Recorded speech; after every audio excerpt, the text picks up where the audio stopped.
लगेगा, 2 घंटा डॉक्टर श्याम ने बताया उसका अवधि रहना चाहिए। तो चलिए इसी के साथ में आज के हमारे सत्र में हम जाएंगे और आगे बढ़ते हुए मैं अपना स्क्रीन शेयर कर रही हूँ और स्क्रीन शेयर के साथ में आज का मैं सत्र शुरू करूँगी आपके लिए। लेकिन आज का सत्र शुरू करने से पहले आपको थोड़ा सा पीछे लेके जाना चाहिए, जो कि हमारे 6th डे में हमने डिस्कशन किया था। उस दिन में मैं लेके जाना चाहूँगी। आप सोच रहे होंगे कि आज का हमारा 9वां दिन है, लेकिन हम 6th डे के बारे में क्यों डिस्कशन कर रहे हैं। तो मेरे समझने समझाने में थोड़ी सी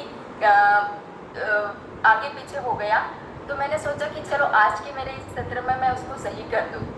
तो क्विकली हम इसके बारे में जान लेंगे कि ये कंसेप्ट क्या था, और मैं उन सभी को धन्यवाद करना चाहूँगी जिन्होंने मुझे ध्यान से सुना और ध्यान से सुनते हैं। तो हमारा ये कंसेप्ट था कि हमें रात को ही नींद क्यों आती है और हम सुबह ही क्यों जागते हैं, हमें सुबह ही फ्रेश क्यों लगता है। तो इसके लिए हमने एक उदाहरण दिया था, और वो उदाहरण जो था वो था हमारे बॉडी क्लॉक का, हमारी सिग्नल का, जो पहला मेन हमारा इनर क्लॉक है उसका। तो वो मेन इनर क्लॉक जो है हमारा, वो है हमारा मास्टर क्लॉक, जो है हमारे मस्तिष्क में। मेरा आप कर्सर देख पा रहे होंगे। तो जब रात होती है तो रात के साथ में ही एक निद्रा जनन करने वाला पदार्थ हमारे मस्तिष्क में स्तरित होता है, उसको हम मेलाटोनिन बताते हैं। तो मेलाटोनिन की मात्रा जो है वो रात को बढ़ती जाती है। जैसे जैसे शाम होगी, जैसे जैसे अंधकार बढ़ता जाएगा, जैसे जैसे रात बढ़ती जाएगी, वैसे वैसे मेलाटोनिन भी बढ़ता जाएगा। तो वो निद्रा जनन करता है। तो मेलाटोनिन रात को ज़्यादा रहेगा, इसकी वजह से हमें निद्रा आएगी। सुबह जब सूरज की रोशनी आती है तब मेलाटोनिन धीरे धीरे घट जाता है। तो मेलाटोनिन लाइट से सेंसिटिव है। लाइट जैसे जैसे बढ़ता जाएगा मेलाटोनिन घटता जाएगा और हमें एहसास होगा कि सुबह हो गई है, अब भी जागना है। ये था नॉर्मल मैकेनिज्म, कैसे हमारा बॉडी क्लॉक नींद के साथ में काम करता है। अब जानेंगे कि कैसे ये जो बॉडी क्लॉक हमारा है, जब हम ब्लू लाइट का उपयोग करते हैं, जैसे स्क्रीन टाइम हमारा बढ़ जाता है, तो इसके ऊपर क्या एक्शन होता है। अभी मेलाटोनिन निद्राजनक है, तो वो रात के समय में जो है, रात के समय में उसको बढ़ना चाहिए और सुबह के समय में घटना चाहिए। अब क्या हो जाता है कि समझ लीजिए रात का समय है और आपने लाइट्स ऑन रखे हैं, स्क्रीन आपका ऑन है, तो क्या हो जाएगा, मेलाटोनिन जो है निद्रा जनन करने वाला, उसको अभी भी ये चेतना मिलती रहेगी कि ये सुबह का टाइम है। तो क्या हो जाएगा, मेलाटोनिन की मात्रा कम हो जाएगी, सप्रेस हो जाएगी। सप्रेस होते होते वो दिन का जैसे एक्टिवनेस रहता है वो वाली फीलिंग हमें देगी और हमारी नींद को उड़ा देगा। तो ये ब्लू लाइट या स्क्रीन का एक्सपोजर रात के समय में हमारी नींद को डिस्टर्ब करेगा, हमारी स्लीप वेक साइकिल को डिस्टर्ब करेगा। तो इसीलिए हमें रात के समय में स्क्रीन का एक्सपोजर को कम करना है। तो ये था एक कंसेप्ट जो मैं आपसे शेयर करना चाह रही थी। तो इसी के साथ में हम शुरू करेंगे हमारा आज का सत्र। और आज का सत्र जो है हमारा वो है कार्बोहाइड्रेट्स। और कार्बोहाइड्रेट्स में हम जानने वाले हैं 2 चीज़ें, कार्बोहाइड्रेट एंड डाइटरी फाइबर। उनका रोल हमारे बॉडी क्लॉक के ऊपर कैसे होता है। तो चलिए शुरू करेंगे। और आज का 9वां दिन है, जैसे राजीव जी ने बताया, और जैसे मैंने बताया कि 21 दिन का तोहफा है आपके लिए। 9 दिन बीतने आ रहे हैं, बहुत जल्दी जल्दी गए हैं, और आज के दिन में भी आपके तोहफे का एक लेयर हट रहा है और उसमें आज हम बहुत सारी जानकारी लेने वाले हैं। तो हम एक्टिव रहिएगा, चैट बॉक्स को यूज़ करिएगा, बहुत सारे क्वेश्चन हैं आपके लिए। तो हम शुरू करते हैं आज का सत्र।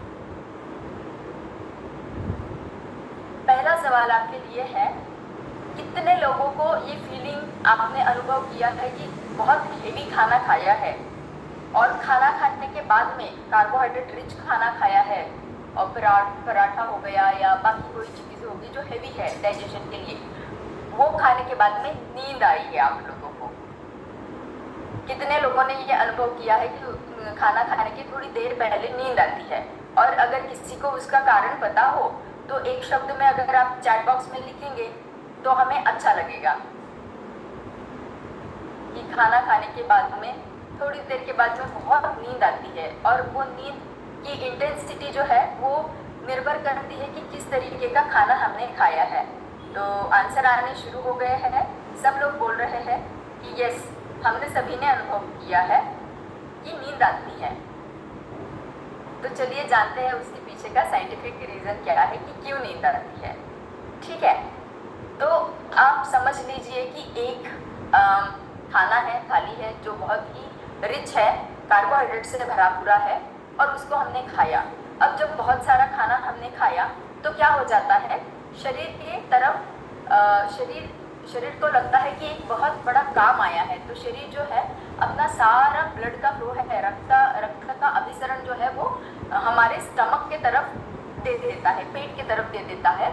जब पेट की तरफ दे देता है तो क्या हो जाता है कि सारा ब्लड फ्लो ब्रेन से कम होते हुए पेट की तरफ ज़्यादा चला जाता है। अब ब्रेन जो है, ब्रेन को बहुत ज़्यादा मात्रा में ऑक्सीजन की ज़रूरत रहती है एक्टिव रहने के लिए, अलर्ट रहने के लिए।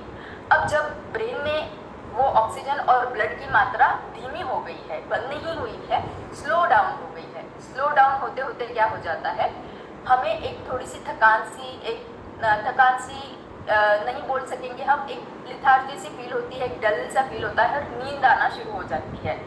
तो ये कारण है कि क्यों हम लोग जब हेवी खाना खाते हैं तब हमें बहुत नींद आती है, उसको थोड़ा कालावधि लगता है जब ब्लड का फ्लो हमारे पेट की तरफ जाता है। तो इसी के साथ शुरुआत करते हुए हम जानेंगे कि हमारे जो मैक्रोन्यूट्रिएंट है, जो है कार्बोहाइड्रेट, प्रोटीन, फैट, इनका हमारे शरीर के ब्लड ग्लूकोज के ऊपर कैसे परिणाम होता है। तो कार्बोहाइड्रेट को आप देख पा रहे हो जो ग्रीन कलर का है खाना, हमने कार्बोहाइड्रेट से भरा पूरा खाना खाया और खून में चीनी की मात्रा जो है वो एकदम से बढ़ गई है। अब एकदम से बढ़ गई है तो क्या होता है, एकदम से बढ़ गई है, उसका कंपैरिजन अगर हम करेंगे तो प्रोटीन जो है हमें धीमी गति से एनर्जी दे रहा है और ब्लड में जो ग्लूकोज की मात्रा है उसको धीमी गति से रिलीज कर रहा है और फैट उससे भी ज़्यादा धीमी गति से दे रहा है। तो इससे क्या पता चलता है कि अगर हम कार्बोहाइड्रेट ज़्यादा खाते हैं या कार्बोहाइड्रेट रिच खाना खाते हो तो हमारे शरीर में जो शुगर की मात्रा है वो एकदम से बढ़ जाती है, ज़्यादा बढ़ जाती है। तो ये अच्छा है कि बुरा है, इसके लिए भी एक आपके लिए सवाल है कि अगर हमें पता चलता है तो क्या हमें कार्बोहाइड्रेट्स को अवॉइड करना चाहिए। आपका क्या मत है इसके ऊपर? फटाफट चैट बॉक्स को यूज़ करिए और बताइए कि अगर कार्बोहाइड्रेट हमारे ब्लड में चीनी की मात्रा को एकदम से बढ़ा देता है तो क्या कार्बोहाइड्रेट को अवॉइड हमें करना है, कार्बोहाइड्रेट लेना बंद करना है, हाँ या ना? में आप जवाब दे सकते हैं।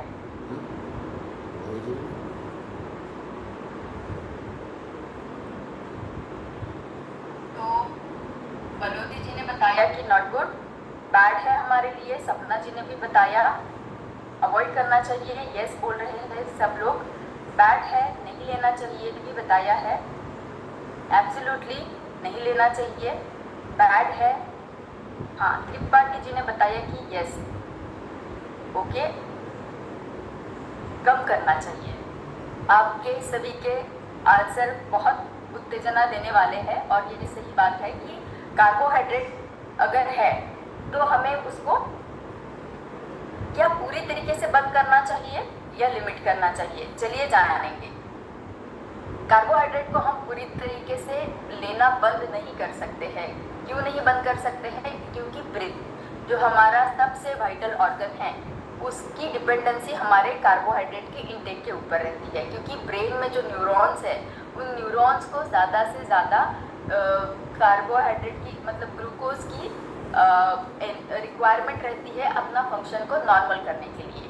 तो ऐसा ब्रेन एक ऑर्गन है हमारे शरीर में जो कि कार्बोहाइड्रेट के ऊपर निर्भर है, इसीलिए हम कार्बोहाइड्रेट को पूरी तरीके से बंद नहीं कर सकते हैं। दूसरी बात यह है कि कार्बोहाइड्रेट जो है वो हमको क्विकली एनर्जी भी देता है। तो जब हम थके हुए हैं, हमें एकदम एनर्जी चाहिए तो कार्बोहाइड्रेट ही अच्छा उपाय रहेगा।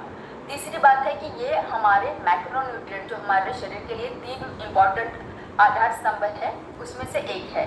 पहला है कार्बोहाइड्रेट, दूसरा है प्रोटीन, तीसरा है फैट। तो वो इम्पॉर्टेंट है हमारे शरीर के लिए।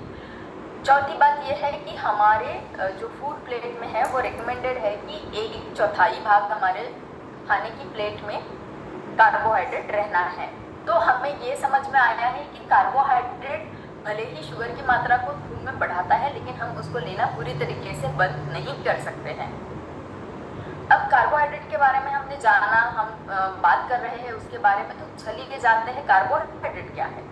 कार्बोहाइड्रेट एक ऑर्गेनिक कंपाउंड रहता है जो शरीर में घुल मिल जाता है आसानी से, और उसमें कार्बन, हाइड्रोजन और ऑक्सीजन के मॉलिक्यूल रहते हैं। ये हमारे शरीर को एनर्जी देने वाला एकमात्र पहला उपाय है, मतलब बहुत क्विकली देने वाला। प्रोटीन और फैट भी देते हैं, लेकिन कार्ब्स ज़रा जल्दी देते हैं, और उनसे जो एनर्जी कार्बोहाइड्रेट से हमें मिलती है उसमें ब्रेन और मसल्स ज़्यादा से ज़्यादा उसको उपयोग करते हैं।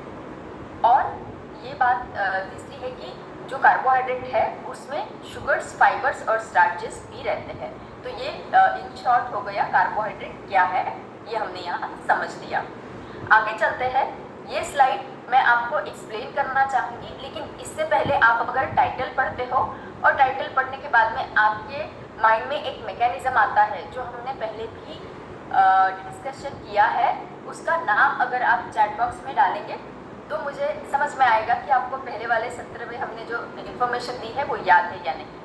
फ्यूल आवर बॉडी, हमारा एक एग्जाम्पल था कार का हमने दिया था और बॉडी का दिया था। तो वो एग्जाम्पल दिया था कि कैसे हमारे शरीर में हम जो चीज़ें लेते हैं वो हमारे एनर्जी में कन्वर्ट हो जाती है। उसके पीछे एक मैकेनिज्म हमने आपको बताया था। उस मैकेनिज्म का नाम अगर किसी को याद है, यस, अरुण जी ने बताया है मेटाबॉलिज्म। सबसे पहला आंसर मैं देख पा रही हूँ। संतोष जी ने दूसरा आंसर दिया है, बहुत सही, बहुत सही जा रहे हैं। अनु जी ने बताया है, दीपक जी ने बताया है, सतिंदर जी ने बताया है, यस, चंद्रा जी ने बताया है, प्रार्थना नायर, ठीक है, तो बहुत सारे, राम सागर जी, यस, नीलोबा जी, बहुत सारे आंसर आ रहे हैं। खुशी हुई मुझे ये जान के कि जो भी हमने आपको इन्फॉर्मेशन पहले दिया है वो आप सभी को याद है। तो यही मेटाबॉलिज्म, हम जब कार्बोहाइड्रेट को लेते हैं तो कैसे हमारे शरीर में घुल मिल के जो हमारे शरीर के लिए फ्यूल बनाता है मेटाबॉलिज्म करके, वो कैसे, ये यहाँ पे हम जानेंगे। क्या हो जाता है जब हम कार्बोहाइड्रेट को लेते हैं वो हमारे शरीर में फूलता जाता है। एक समझ लो एक माला है मोतियों की जो हमने ली है और उसको हम स्ट्रेच कर रहे हैं, उसको हम थोड़ा टेंशन दे रहे हैं, तो उसको स्ट्रेच कर रहे हैं। एक समय ऐसा आता है जब ये मोतियों की माला बिखर जाती है। अब जब बिखर जाती है तो क्या हो जाता है, पेट से वो निकल के एब्सॉर्ब, और ये है हमारा ब्लड स्ट्रीम। तो ब्लड स्ट्रीम के अंदर है, घुल मिल गई है, वो भी एब्सॉर्ब हो जाती है ब्लड स्ट्रीम में और ग्लूकोज के फॉर्म में सेल्स में जाना शुरू कर देती है। और सेल्स में ग्लूकोज कैसे जाता है, इंसुलिन के मदद से। तो वो एंटर कर रहा है हमारे सेल्स में, क्योंकि उनको एनर्जी देनी है, सेल्स को एनर्जी देनी है अपना काम करने के लिए। अब अगर आप एक्सरसाइज करोगे तो ये जो ग्लूकोज शरीर में आया है, सेल्स में आया है, ये यूज़ होता जाएगा। अगर आप एक्सरसाइज नहीं करोगे तो क्या करेगा शरीर, एनर्जी को स्टोर करता जाएगा फैट के फॉर्म में, ठीक है, क्योंकि वो बाद में हमें यूटिलाइज होगा। तो ये हमने समझा कि कैसे हमारा कंजम्पशन कार्बोहाइड्रेट का शरीर में हमको एनर्जी देता है और कैसे उसका हम उपयोग कर सकते हैं। अब जानेंगे कि कार्बोहाइड्रेट के क्या प्रकार है। जैसे मैंने बताया कि सिंपल कार्बोहाइड्रेट अगर आप समझोगे तो एक जैसे से मोतियों की माला है, तो उसमें अलग कुछ नहीं है, वो ब्रेक करना थोड़ा आसान हो जाता है।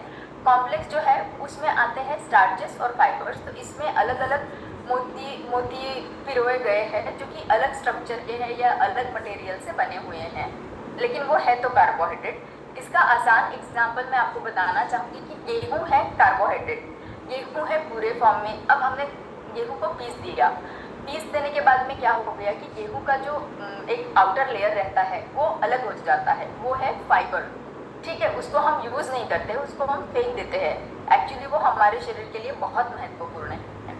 उसको छानने के बाद में जो दूसरा भाग निकलता है वो है हमारा गेहूं का आटा, वो है हमारे स्टार्चेस। अब गेहूं के आटे को और भी ज्यादा रिफाइन हम करेंगे, और भी ज्यादा छानेंगे, तो वो क्या हो जाएगा, मैदा। तो मैदा जो है वो हो गया हमारा सिंपल कार्बोहाइड्रेट। तो चलिए आगे बढ़ते हैं। हमने अभी इसमें 3 भाग जाने हैं ना, कि सिंपल कार्बोहाइड्रेट, कॉम्प्लेक्स में है स्टार्चेस एंड फाइबर। तो फाइबर को हमें आज डिटेल में जानना है। तो चलिए जानेंगे फाइबर क्या है। तो फाइबर हमारे 2 तरीके के होते हैं, एक है सोल्यूबल और दूसरा है इनसोल्यूबल।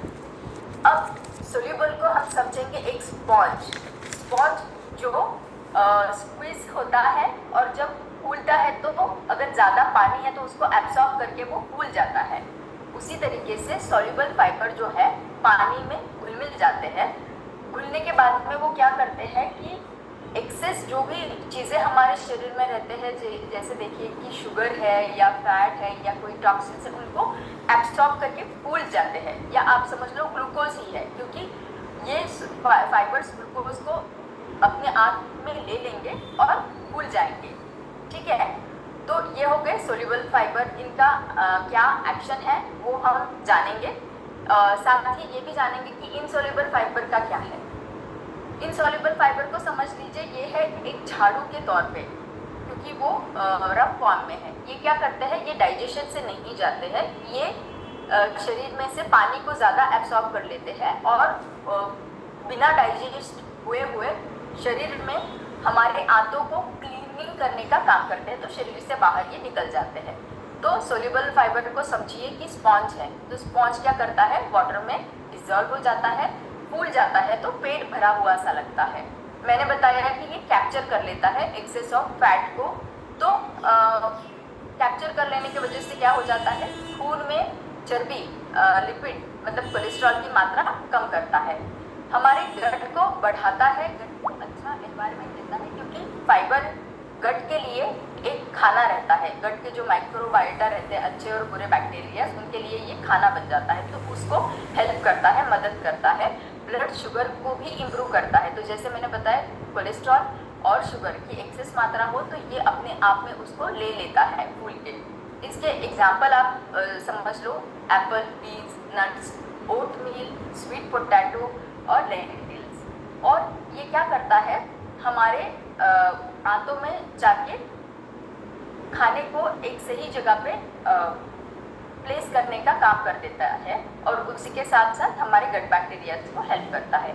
इनसॉल्युबल फाइबर क्या करता है, हाँ, घुलता नहीं है, वो पानी में घुल मिल नहीं जाता है, इसीलिए क्या करता है, पानी को एब्सॉर्ब तो कर लेता है, लेकिन एब्सॉर्ब करके वो क्या करता है, आंतों को क्लियर करने का काम करता है। आपका मोशन हर दिन का जो है, सुबह का मोशन वो क्लियर करता है, आंतों की हेल्थ को बनाए रखता है। उसके एग्जाम्पल है गेहूँ, लीफी ग्रीन्स, किनवा जो कि एक मिलेट है, ब्राउन राइस और कुछ सीड्स जैसे फ्लैक्स सीड। तो इसके साथ में जो है पानी एब्सॉर्ब करने की वजह से बल्क बढ़ जाता है, उसका आकार बढ़ जाता है। तो हमारा जो स्टूल्स रहते हैं, आंतों को क्लियर करने के लिए स्टूल को ज़्यादा बल्क मिल जाता है, तो आसानी से मोशन पास हो जाता है, इसीलिए हमारे बावेल्स को रेगुलेट करने में इसका मदद होता है। अब हमारे सॉल्युबल और इनसॉल्युबल फाइबर हमारे डाइजेशन को प्रभावित करते हैं, कैसे उनका डाइजेशन होता है। तो समझ लीजिए कि फूड जो है फाइबर हमने लिया है, ये गया है हमारे स्टमक में, ये है हमारा पेट, जिसमें हम खाना खाते ही यहाँ हमारा खाना पहुँच जाता है और यहाँ डाइजेशन प्रोसेस शुरू हो जाती है। तो पानी में मिल गया है सॉल्युबल फाइबर हमारा, और पार्शियली डाइजेस्ट होना शुरू हो गया है स्टमक में। अब स्टमक से ये चला जाता है स्मॉल इंटेस्टाइन में। ये जो अंदर का एक पोर्शन है पीला वाला, ये है हमारा स्मॉल इंटेस्टाइन। इसमें क्या हो जाता है कि सॉल्युबल फाइबर जो है एंट्रैप्स दी शुगर, फैट एंड कोलेस्ट्रॉल। जो एक्स्ट्रा शुगर है, एक्स्ट्रा फैट है, एक्स्ट्रा लिपिड, कोलेस्ट्रॉल है, उनको कैप्चर कर लेता, उनको एक बंधन में बांध लेता है, ताकि वो हमारे ब्लड में ना जाए, ताकि हमें उससे ब्लड में ना जाते हुए हमारे शरीर में शुगर, फैट और कोलेस्ट्रॉल की मात्रा ना बढ़े। तो फाइबर लेना कितना महत्वपूर्ण है, क्योंकि वो बाइंड करके मोशन के थ्रू उनको बाहर निकालता है, ब्लड में नहीं जाने देता है। अब इनसॉल्युबल फाइबर की क्या एक्शन है। इनसॉल्युबल फाइबर क्या करते हैं, डाइजेस्ट नहीं होते हैं, पेट से निकल के आंतों में चले जाते हैं और लार्ज इंटेस्टाइन में वो क्या करते हैं, फूल जाते हैं। तो फूल जाने के बाद में क्या हो जाता है कि हमारा बावल मतलब स्टूल्स को जो है, फीकल मैटर को जो है बल्क मिलता है, वो बल्कि हो जाते हैं, तो मोशन पास होना आसान हो जाता है। तो हमने एक्शन जान लिया, उनका कर्म जान लिया कि वो कैसे करते हैं, और उससे जानेंगे कि हमें फायदे क्या मिलते हैं। पहली बात तो हमारा कंट्रोल कर सकते हैं, वजन अच्छी तरीके से मैनेज कर सकते हैं। दूसरी बात मेटाबॉलिक हेल्थ के लिए बहुत इंपॉर्टेंट है। तीसरी बात है शुगर को, ब्लड शुगर को मेंटेन कर, जैसे हमने अभी जाना कि वो उसको जगट लेते हैं। चौथी बात है हार्ट हेल्थ, जैसे हमने पहले ही जाना है कि कैसे कोलेस्ट्रॉल को भी ये कम करता है। तो ये फायदे देख लिए हमने कॉम्प्लेक्स कार्ब्स के। अब जानेंगे कि फाइबर हमारे आंतों को कैसे मजबूत बनाता है। तो मैंने बताया कि दो तरीके के बैक्टीरिया रहते हैं, गुड एंड बैड। तो गुड वाले हमारे फ्रेंड रहते हैं, हम उनको गट माइक्रोबाइल बताते हैं, लेकिन ये दोनों भी प्रेजेंट रहते हैं। अब इनमें से गुड बैक्टीरिया जो है उनको हमें बढ़ाना है, तो उनको बढ़ाने के लिए फाइबर क्या करता है, फाइबर उनका खाना बनता है, बैक्टीरिया का खाना है फाइबर। जब ज़्यादा फाइबर मिलता है तो गुड बैक्टीरिया बढ़ जाते हैं और बेनिफिशियल हो जाते हैं, और धीमे धीमे बैड बैक्टीरिया की मात्रा कम हो जाती है। और जैसे मैंने बताया कि ये आंतों को क्लियर करता है फाइबर, तो आंतों को जब अब क्लैरिटी मिल जाती है, एक पैसेज हमारा क्लियर है, तो क्या हो जाता है, आंतों में जो न्यूट्रिएंट है वो हमारे ब्लड स्ट्रीम में एब्सॉर्ब होना शुरू हो जाते हैं। और क्या करता है फाइबर, ये जो है इन्फ्लेमेशन जो है आंतों का, उनको कम करता है, कोलेस्ट्रॉल को कम करता है, और हमारे हार्मोन्स को भी बैलेंस करने का काम ये कर सकता है। बाद में जानेंगे कि फाइबर जो है कैसे, हमने अभी जाना कि जो हमारे आंतों के थ्रू टॉक्सिन्स को भी कैप्चर करता है और हमारे सिस्टम से, पेट से बाहर निकाल देता है, तो इसीलिए ये आंतों को स्ट्रांग बनाता है। अच्छा, तो मैंने तो आपको स्लाइड दिखा दी है अभी, तो भी मैं फिर से सवाल पूछना आपको चाहूँगी कि चलिए हमने अब तक तो जाना कि कार्बोहाइड्रेट्स क्या है, फाइबर क्या है, उनके प्रकार क्या है, वो कैसे हमारे डाइजेशन को प्रभावित करता है, क्या क्या फ़ायदे देता है। तो आप अभी ये तो समझ लिया है कि कार्बोहाइड्रेट पूरा बंद नहीं कर सकते हैं, उसको लेना है, लेकिन लेना है तो क्या उसकी क्वांटिटी ही हमें देखनी है या उसकी क्वालिटी भी देखनी है? आप क्या कहना चाहोगे?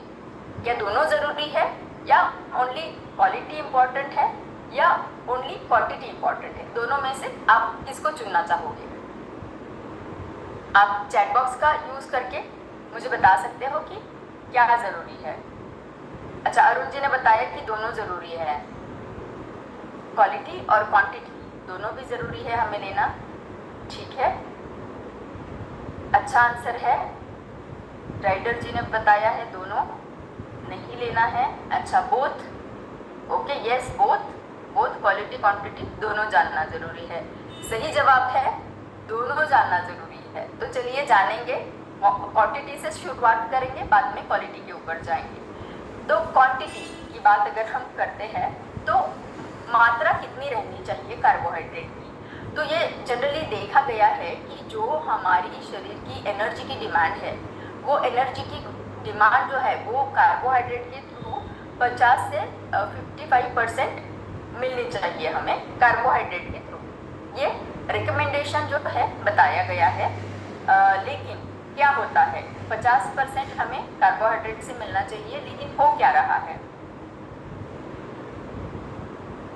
यहाँ पे ये हो रहा है कि रियलिटी जो हमने अभी देखी है, जो भी हमें रिसर्च पेपर मिले हैं, जो भी संशोधन किए गए हैं, तो ये देखा गया है कि 1/4 कैलोरी इंटेक तो हमारा होल ग्रेन से हो जाता है, और एवरेज इंडियन जो है वो लगभग 47% जो है उनकी टोटल कैलोरीज जो आ जाती है वो होल ग्रेन से आ जाती है।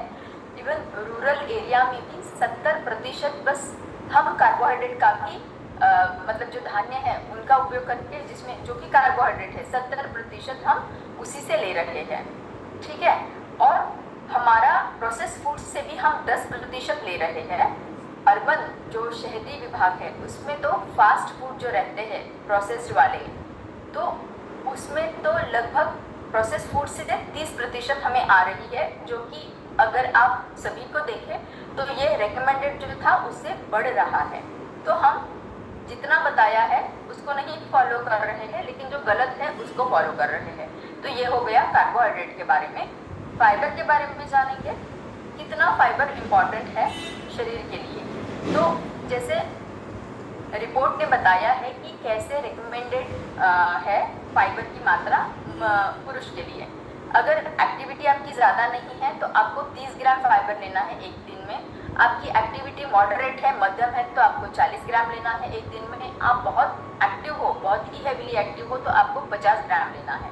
उसी तरीके से महिलाओं में अगर आप एक्टिव नहीं हो तो 25 ग्राम लेना है। मॉडरेटली एक्टिव हो, मध्यम एक्टिविटी है आपकी, तो 30 ग्राम लेना है। ज़्यादा एक्टिव हो तो 40 ग्राम लेना है। ये है रिकमेंडेशन। अब हम क्या करते हैं, देखेंगे कि हम इनको फॉलो करते हैं या नहीं।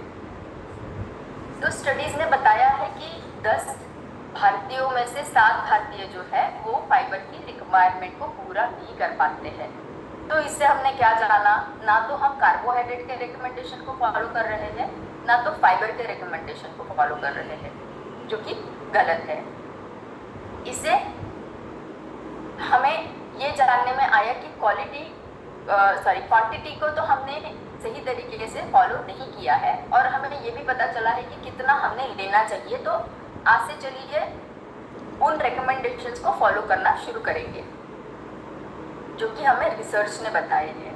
अब जानेंगे क्वालिटी के बारे में। तो आपके हिसाब से हम जब क्वालिटी बताते हैं तो वो क्वालिटी कार्बोहाइड्रेट की क्या हो सकती है? अगर कोई गैस आपके माइंड में आता है तो एक शब्द में आप चैट बॉक्स में लिखिएगा ज़रूर से कि जब हम क्वालिटी बताते हैं कार्बोहाइड्रेट की तो वो क्या हो सकती है।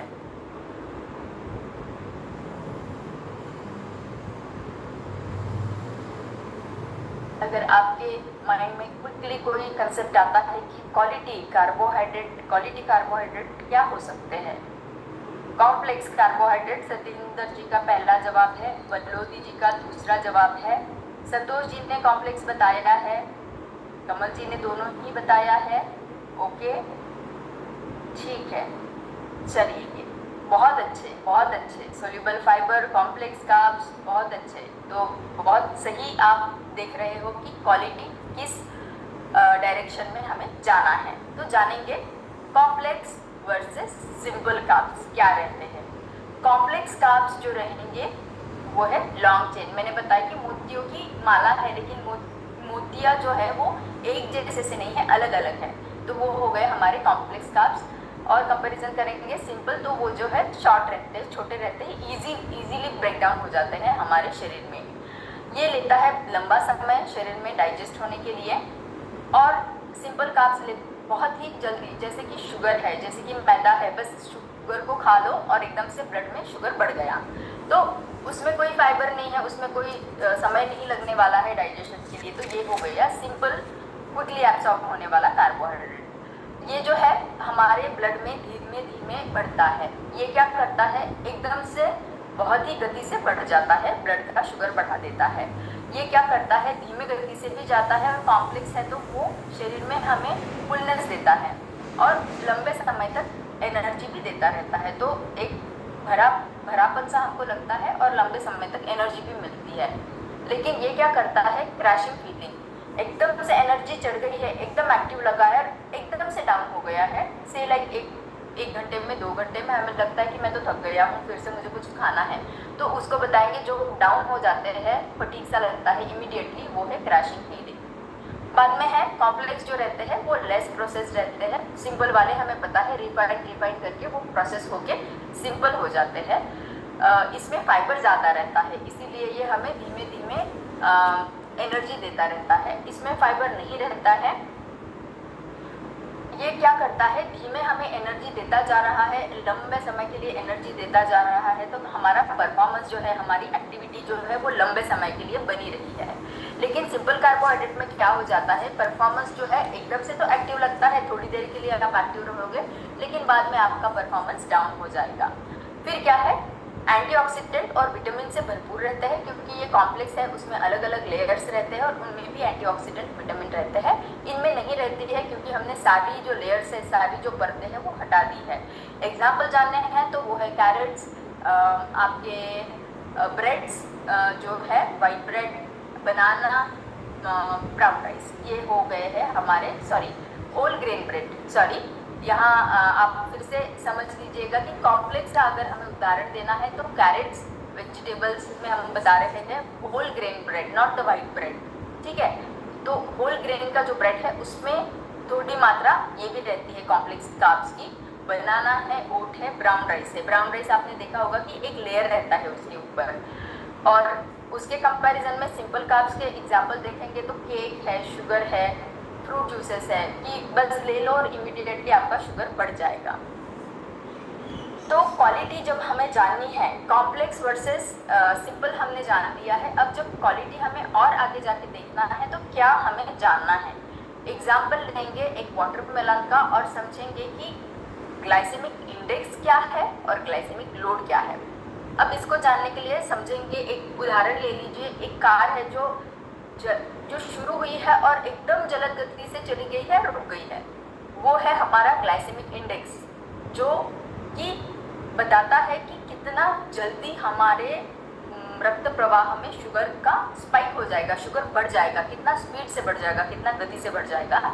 तो उसको जो है 0 से लेकर 100 तक मार्क किया गया है, जिसको हम ग्लाइसेमिक इंडेक्स बताता है, बोलते हैं, जो इंडेक्स हमें बताता है कि कोई पर्टिकुलर खाना अगर हम खाते हैं तो वो कितना क्विकली, कितना गतिशील तरीके से हमारी ब्लड शुगर को बढ़ा देगा। तो जितना ज़्यादा ग्लाइसेमिक इंडेक्स रहेगा, जितना हाई रहेगा ग्लाइसेमिक इंडेक्स, 100 हाईएस्ट नंबर है। यहाँ पे हमने 80 दिखाया है। जितना हाई है वो उतना अच्छा नहीं है आपके लिए। तो क्या हो जाता है, वाटरमेलन को, पूरे वाटरमेलन को आप अगर देते हो तो उसका ग्लाइसेमिक इंडेक्स बहुत ज़्यादा है, जो कि 80 है। अब समझेंगे क्या है ग्लाइसेमिक लोड। अभी कार हमने जानी है कि जो एक स्पीड से आई है और थोड़े ही डिस्टेंस पे जाके रुक गई है, तो इसने क्या किया, गति तो बढ़ा दी लेकिन वो ज़्यादा समय तक चल नहीं पाई है। अब ग्लाइसेमिक लोड को समझ लीजिए कि कार जो कि शुरू तो हुई है लेकिन थोड़ा लंबे समय तक जा पा रही है, क्योंकि उसमें कार्बोहाइड्रेट है, एनर्जी है। तो ग्लाइसेमिक लोड जो है वो हमें समझ में आता है, ग्लाइसेमिक, ये कैलकुलेशन है ग्लाइसेमिक इंडेक्स का और कार्बोहाइड्रेट की मात्रा का, कि हम जो खाना खा रहे हैं उसमें ग्लाइसेमिक इंडेक्स उसका कितना है, कि वो कितना जल्द हमें शुगर को बढ़ाएगा और कितना दूर तक लेके जाएगा, मतलब कार्बोहाइड्रेट की मात्रा उसमें कितनी है। तो एक पूरा वाटरमेलन का ग्लाइसेमिक इंडेक्स बहुत ज़्यादा है, लेकिन जब आप उसको एक पीस में लोगे, उसका बस एक पीस आप लेने वाले हो, तो वो जो सर्विंग है वो बताती है हमें कि उसका ग्लाइसेमिक लोड, मतलब जो शरीर में घुलनशीलता है उसकी, वो कम करते हुए वो जो है थोड़ा लंबे समय तक हमें एनर्जी देता है। तो ये 5 जो इसका नंबर है, इंडिकेशन, ये है लो की तरफ। तो पूरा वाटरमेलन का इंडेक्स, ग्लाइसेमिक इंडेक्स ज़्यादा है, लेकिन एक सर्विंग अगर हम उसका लेते हैं वाटरमेलन का तो उसका ग्लाइसेमिक लोड कम है, तो हम उसका आनंद ले सकते हैं छोटी मात्रा में लेते हुए। तो सर्विंग को हमें देखना है, एज अ होल नहीं देखना है। तो चलिए जानते हैं थोड़ा डिटेल तरीके से कि ग्लाइसेमिक इंडेक्स जो है ये मेजर है समझने के लिए कि कितना जल्द गति से हमारे शरीर में, हमारे ब्लड में शुगर की मात्रा बढ़ जाती है। और उसका रेफरेंस जो है, मतलब इसको कोई भी खाने को किसके साथ में कंपेयर किया गया है, तो उसको ग्लूकोज के साथ में कंपेयर किया गया है कि एक ग्लूकोज का पाउडर अगर हम लेते हैं तो कितना जल्दी हमारा शुगर बढ़ता है खून में, और कोई पर्टिकुलर खाना अगर हम खाते हैं तो वो कितना जल्दी हमारा शुगर को बढ़ा देते हैं। तो जिसमें फाइबर रहेगा वो थोड़ा कम मात्रा में शुगर को बढ़ा देगा।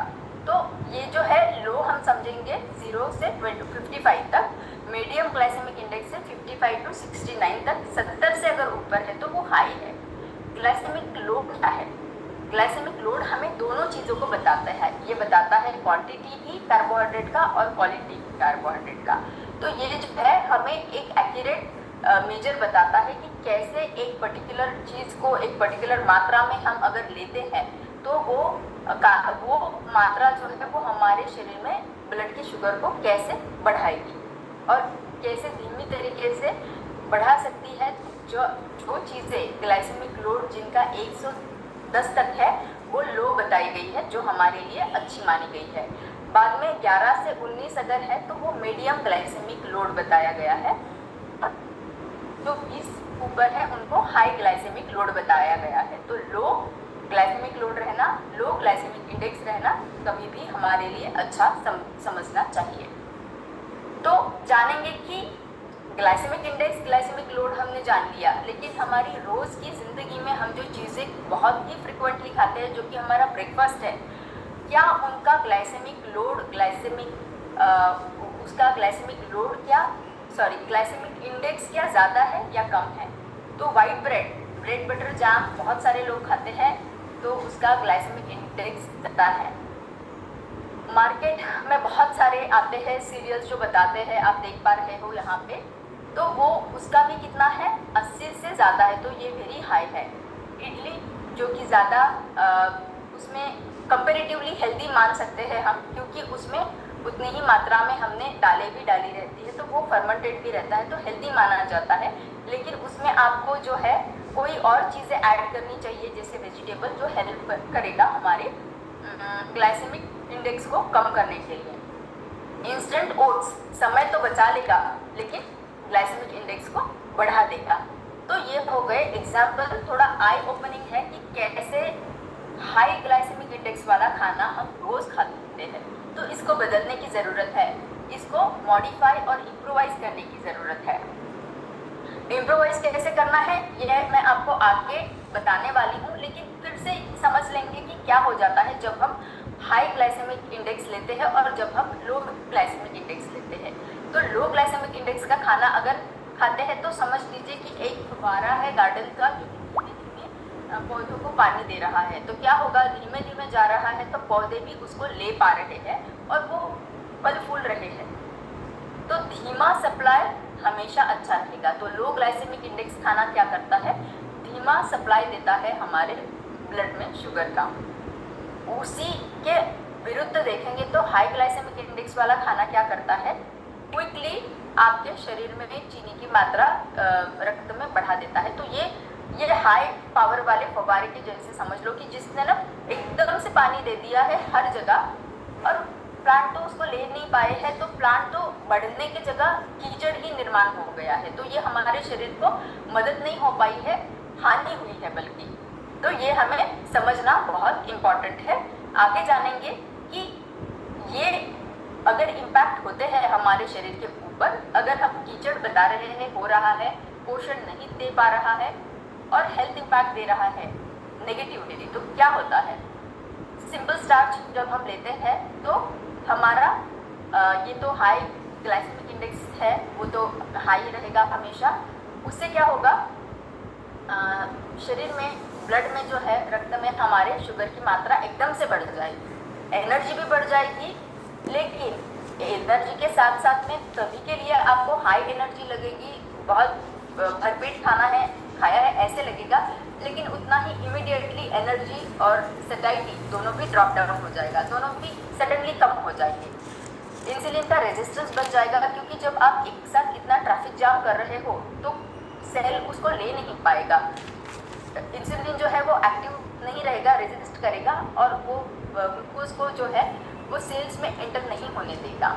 साथ ही साथ वो नेक्स्ट क्या इम्पैक्ट करता है, आपके वजन को भी बढ़ाता है, आपके फैट को भी बढ़ाता है, और आपके मसल मास को भी रिड्यूस कर देता है, मसल मास को बढ़ने नहीं देता है। और मेटाबॉलिक कंडीशंस, मतलब जैसे धीमे धीमे शुगर की मात्रा अगर ब्लड में बढ़ती जाती है तो दूसरे मेटाबॉलिक कंडीशंस आते हैं, मेटाबॉलिज्म नहीं हो पाता है सही तरीके से, तो उसकी वजह से जो भी कंडीशंस आते हैं हेल्थ के इश्यूज, उसको हम मेटाबॉलिक कंडीशंस यहाँ बताएंगे। आगे जानेंगे कि अगर ये हानिकारक है, जैसे मैंने बताया कि इस तरीके का अगर आप लेते हो सिंपल कार्ब्स या कार्ब्स जो कि रिफाइंड है, तो वो हमें नुकसान कर रहा है। तो क्या कोई तरीके हैं, अगर आपके माइंड में कोई तरीके आते हैं तो आप मुझे सजेशंस दे सकते हैं चैट बॉक्स में, और उसके बाद में मैं आपको बताऊंगी कि कौन से दूसरे तरीके हैं जो हमें बहुत ही फ़ायदेमंद रह सकते हैं हमारे स्टार्चेस को यूज़ करने के लिए। तो आपको आपके फेवरेट फूड को कॉम्प्रोमाइज़ नहीं करना है, लेकिन आपको उसका आनंद भी लेना है, लेकिन कैसे हेल्दी तरीके से हम ले सकते हैं, ठीक है। चंद्रा जी ने बताया है कि कॉम्प्लेक्स कार्ब्स को अगर हम यूज़ करेंगे तो हम उसका आनंद भी ले पाएंगे और सिंपल कार्ब्स को उसके बदले मतलब एक्सचेंज कर सकते हैं उसके बदले में, जहाँ रिप्लेस करेंगे हम कॉम्प्लेक्स को यूज़ करेंगे और सिंपल को रोक देंगे। वेजिटेबल्स विजयन जी ने बताया है, वेरी नाइस। वियान जी ने बताया है, वेरी नाइस। वेजिटेबल्स ऐड करेंगे जिससे फाइबर ऐड करेंगे, प्रोटीन ऐड करेंगे, जो मीना जी ने बताया, मीना शर्मा जी ने, संतोष जी ने बताया है प्रोटीन फाइबर्स को ऐड करेंगे, ठीक है। फाइबर्स सुनील कुमार जी ने बताया है, वेरी नाइस। कोकिला जी ने बताया है, यस फाइबर को मिक्स रहेगा कॉम्प्लेक्स। मोहनलाल जी ने बताया मिलेट्स को ऐड करेंगे, very nice, yes so true. तो जानेंगे कि 3 मेन तरीके हैं, आपको पहले ही जवाब पता है लेकिन थोड़ा उसका साइंस में आपको यहाँ बताऊंगी कि 3 तरीके हैं जिससे हम हमारे मील्स को न्यूट्रीफाई कर सकते हैं। एक थोड़ा सा साइंस यहाँ पे है, आसान तरीके से मैं बताऊंगी कि क्या हो जाता है। पहला फॉर्म है, हम इसको साइंटिफिक टर्म में बताते हैं स्टार्च रेट्रोग्रेडेशन। तो स्टार्ची फूड जो है, जैसे हमारा आलू है, हमारा राइस है, हम उसको यूज़ करेंगे, उसका आनंद लेंगे, लेकिन कैसे? तो उसके पहले जानेंगे कि वो क्या एक्ट करता है जब हम उनको पका रहे हैं। तो आप समझ लो कि आपने आपके राइस को या आपके पोटैटो को पकाया है, तो ये हो गए हीट के साथ में जब स्टार्च के मॉलिक्यूल्स है, ग्रैन्यूल्स है, वो उसके साथ में उसका क्या रिएक्शन होता है। तो स्टार्च के जो ग्रैन्यूल्स होते हैं, जब हम उनको हीट कर रहे हैं तो वो पानी लेते हैं, ले रहे हैं, एब्सॉर्ब हो रहा है, फूलते जा रहे हैं। तो एक ऐसा स्टेज आता है कुकिंग के टाइम पे कि वो बर्स्ट हो जाते हैं, और बर्स्ट होके क्या हो जाता है, वो जिलेटिनाइज हो जाता है, क्योंकि उसमें से मॉलिक्यूल निकले हैं और मॉलिक्यूल निकल के जो पानी का अंश था उसको उसने थिक बना दिया है, उसको हम जिलेटिनाइजेशन बताते हैं। बहुत हम सभी को पता है कि जैसे साबूदाना है, बहुत सारे लोगों को साबूदाना पता होगा, जब हम खीर बनाते हैं तो थिक बन जाता है। कैसे थिक बन जाता है? फूलता है, बर्स्ट हो जाता है और पानी को थिक बनाता है, तो हमको खीर जो है गाढ़ी मिलती है। तो ये है जिलेटिनाइजेशन। अब क्या हो जाता है, जब ये ग्रैन्यूल्स पानी को एब्सॉर्ब करते हैं, उसका स्ट्रक्चर चेंज हो जाता है, जिलेटिनाइजेशन हो जाता है। अब जब हम उसको ठंडा करते हैं, ठंडा करने के बाद में क्या होता है, वो फिर से अपने नॉर्मल शेप में नहीं जाते हैं, लेकिन उनका स्ट्रक्चर एक थोड़ा सा डिफरेंट तो हो जाता है, लेकिन एक घना हो जाता है। मतलब वो क्या करता है कि शरीर को डाइजेशन करने के लिए डिफिकल्टी करता है ठंडा हो जाने के बाद में। तो उसका स्ट्रक्चर चेंज हो गया है, हार्ड हो गया है शरीर को डाइजेस्ट करने के लिए। तो यहाँ पे हम देख सकते हैं कि कुकिंग में जो है हमारा क्रूड स्टार्च हमने दिया था जो कि अनकुक था, कुक करने के बाद में जिलेटिनाइज हो गया, डाइजेस्टेबल हो गया, आसान से घुल मिल गया। लेकिन अगर इसको हम गरम गरम ना खाते हुए ठंडा करके खा ले तो क्या हो जाएगा, वो रेजिस्टेंट स्टार्च में ट्रांसफर हो जाएगा। ये जो है, ये है हमारा सी वाला रेजिस्टेंट स्टार्च, रेट्रोग्रेड हो गया है। ये आसान नहीं है शरीर को अभी डाइजेस्ट करने के लिए, ठीक है। एक एग्जाम्पल पोटैटो का लेते हैं कि जब हमने पोटैटो को कुक कर लिया, जो स्टडी ने बताया है हमें, और फिर उसको ठंडा कर दिया। अब ठंडा करने के बाद में देखा कि ये शरीर में डाइजेशन कैसे करता है, उसका न्यूट्रिशन प्रोफाइल हमें क्या बताता है। तो ये देखा गया कि ऐसा ठंडा किया हुआ अगर पोटैटो हमने यूज़ किया है तो क्या हुआ है, ये आलू हमें स्टार्च का ब्रेकडाउन इसका आंतों में कम हो गया है, ग्लाइसेमिक इंडेक्स, ग्लाइसेमिक लोड इसका कम हो गया है, और क्या कम हुआ है, इसका स्टार्च का कंटेंट जो है वो टोटली कम हो गया है, और शरीर को जो कार्बोहाइड्रेट अवेलेबल होना था वो भी कम हो गया है। लेकिन क्या बढ़ गया है, अमाइलोज और रेजिस्टेंट स्टार्च, ये दोनों भी चीज़ें ये है कि ये ऐसे फॉर्म में अभी कन्वर्ट कर दिए हैं इस आलू को, जो कि आंतों को डाइजेस्ट करने के लिए डिफ़िकल्ट है। तो इससे हमें क्या समझ में आता है कि भाई मुझे आलू बहुत पसंद है, मुझे मेरा राइस बहुत पसंद है, लेकिन मैं डायबिटीज़ है या वज़न बढ़ सकता है, इसलिए मैं इसको यूज़ नहीं कर पा रही हूँ। लेकिन हम क्या कर सकते हैं कि उसको पकाया हुआ है, उसको ठंडा कर लो, ठंडा अच्छे तरीके से ठंडा कर लो, जिससे कि ये रेट्रोग्रेड हो जाए, और उसके बाद में आप ठंडा होने के बाद में इसका आनंद ले सकते हैं। तो ये एक पॉजिटिव हो गया, हमने न्यूट्रिशियस उसको बना दिया है अभी। दूसरा हमारा उपाय है कि कैसे हमारे न्यूट्रिशियस बनाना है। तो फाइबर ऐड करके, जो कि आप लोगों ने जवाब पहले ही मुझे दे दिया है। तो एक क्लिनिकल स्टडी देखी गई है कि कैसे जब फाइबर को ऐड किया गया है खाने में तो वो हेल्पफुल रहा है। तो आप जैसे ये ग्राफ देख पा रहे हो और ये इमेज आप देख पा रहे हो कि पहले तो उन्होंने दिया सिंपल ग्लूकोज, गया है पेट में जाने के बाद में सिंपल ग्लूकोज है, उसमें तो कोई डाइजेशन नहीं चाहिए, वो स्ट्रेट अवे चला गया ब्लड फ्लो में, ये जा रहा है रेड एरोस, ये जा रहे हैं ब्लड फ्लो में।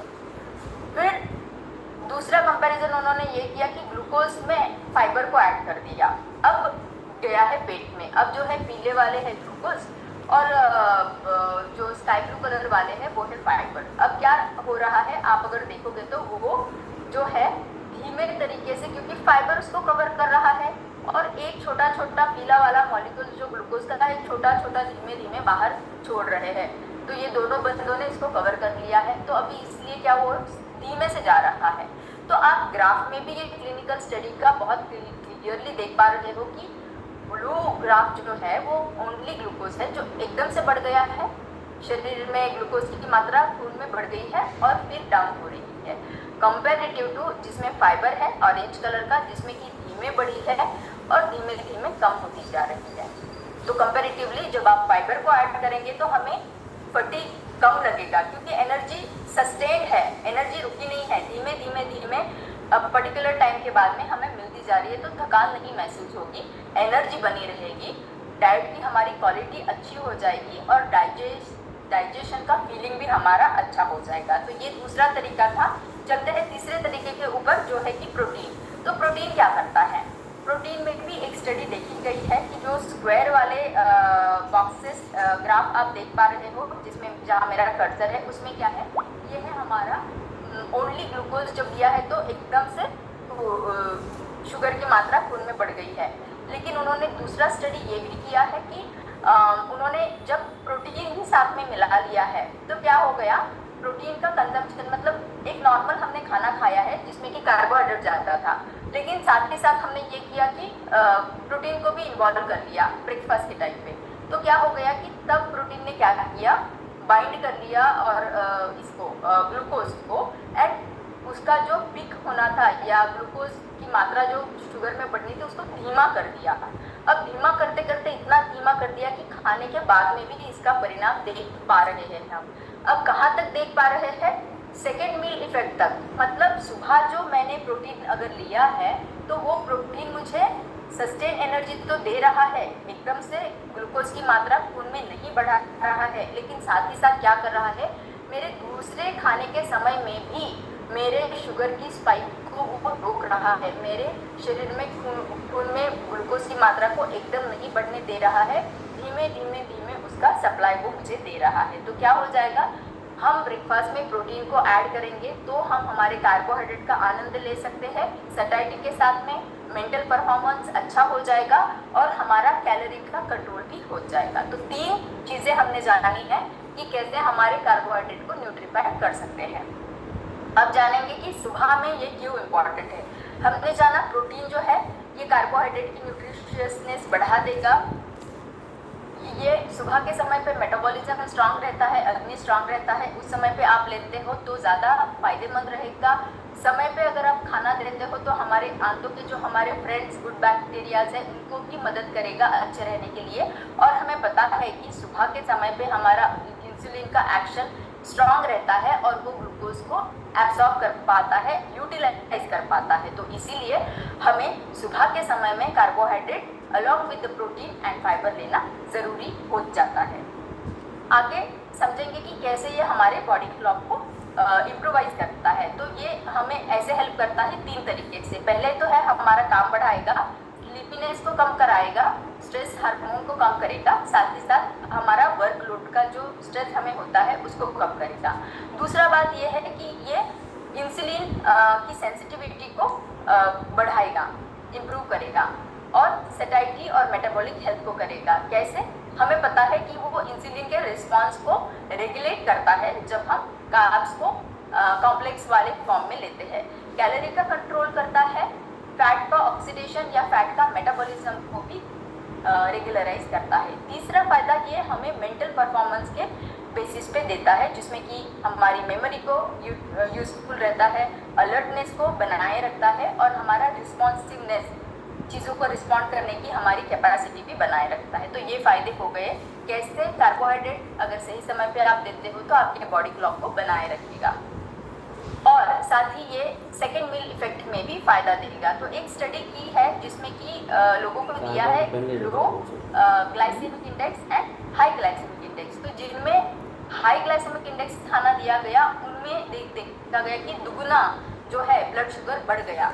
कंपैरेटिवली जिनमें लो दिया गया उनमें क्या हो गया है कि रिडक्शन जो है ब्लड शुगर का वो सिग्निफिकेंटली कम हो गया है।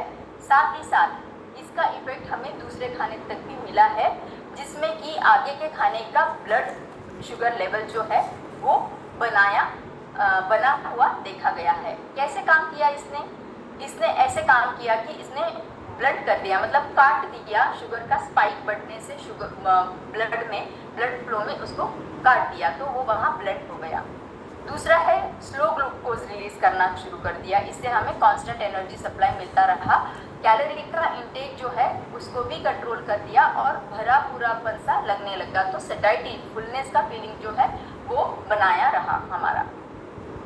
अब जो है बॉडी क्लॉक के हिसाब से जब देखा गया तो सुबह के समय पे जब हमने ब्रेकफास्ट में फाइबर लिया है, क्योंकि वो भी कार्बोहाइड्रेट है, तो उसने क्या फ़ायदा दिया है कि नेक्स्ट हमारा फूड का इंटेक, ये सारे क्लिनिकल स्टडीज़ है जो इंसानों के ऊपर किए गए हैं, तो उसमें देखा गया है कि कैसे फूड का इंटेक हमारा कम हुआ है, हमारा फीलिंग ऑफ फुलनेस, सैटिस्फैक्शन कैसे बनी रही है, तृप्ति जो रहती है वो बनाई रहती है।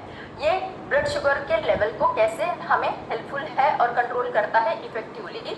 और साथ ही साथ जो हमारा गैस्ट्रिक का एम्प्टिंग टाइम है, एक खाना खाने के बाद एक पर्टिकुलर समय के बाद में हमारा स्टमक जो है वो खाली हो जाता है, लेकिन उसको कैसे इसने कंट्रोल किया।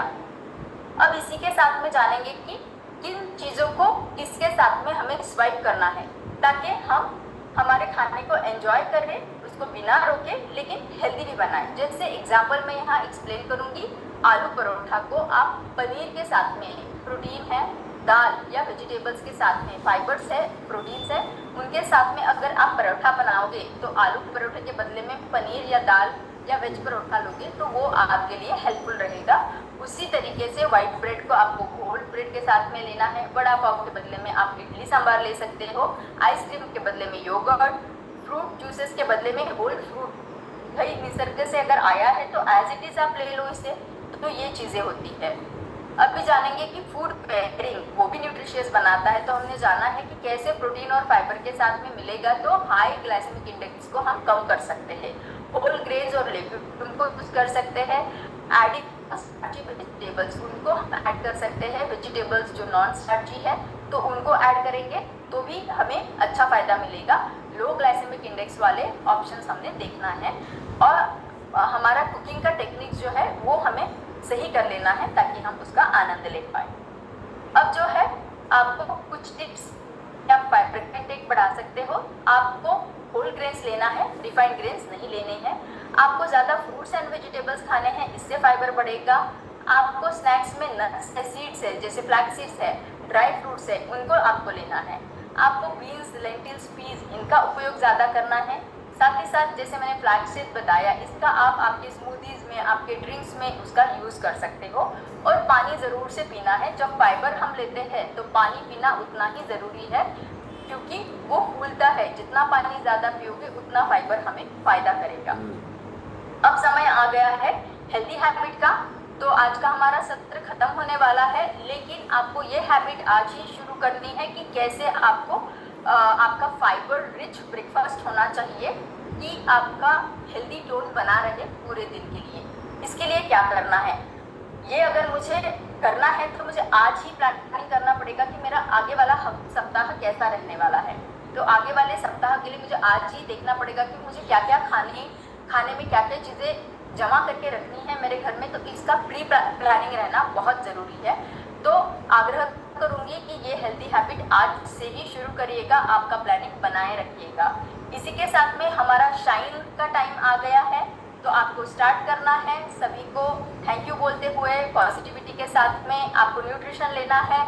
आपका प्रोटीन ड्रिंक लेके गट मॉर्निंग करना है, सभी को शेयर करके अच्छा इंटेंट रखना है कि मैंने जो भी डेली हैबिट्स है वो मुझे कंटिन्यू करनी है, नया लर्निंग है मेरे हेल्थ के बारे में, उसको सीखने के साथ साथ मुझे आत्मसात भी करना है, उपयोग भी करना है। एक्सरसाइज ज़रूर से करिएगा, डॉक्टर शाम ने बहुत सुंदर हमें स्टडी बताई है। और इसी के साथ में समय आ गया है हमारा रेसिपी ऑफ द डे का। तो मैं आपको आज रेसिपी ऑफ द डे बताना चाहूँगी।